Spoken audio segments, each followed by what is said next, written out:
আমি তোমাদের সবাইকে এই মিষ্টি দেবো, কিন্তু তোমাদের মনে থাকে যেন মিষ্টি যদি একটা দানা পর্যন্ত মাটিতে পড়ে তাহলে তাকে মোটে সাজা দেওয়া হবে। কিং সবাইকে বিলিয়ে দাও।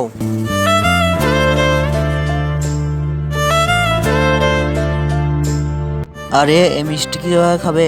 এই যদি মিষ্টি খাওয়ার জন্য হাত খোলে তাহলে মিষ্টি পড়ে যাবে এবং এর কঠিন শাস্তি হবে। নবাব সাহেব, আমি যদি মিষ্টি খাওয়ার জন্য হাত খুলি তাহলে আমার কাছ থেকে মিষ্টি পড়ে যাবে।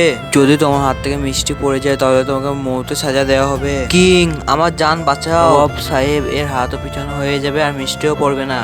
মনে হয় কিং এর হাত কেটে দেবে। হ্যাঁ, তুই ঠিকই বলে। তার আগে তুমি যদি ইন্ডিয়ান হও তাহলে লাইক করো, আর যদি বাংলাদেশে হও তাহলে লাইক সাবস্ক্রাইব দুটোই করো, আর তুমি যে দেশে সে দেশে পতাকাটা কমেন্টে দিয়ে যাও। বলছিস?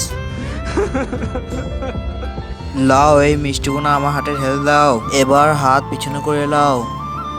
নবাব সাহেবের হাতও খুলে গিয়েছে আর মিষ্টিও পড়েনি।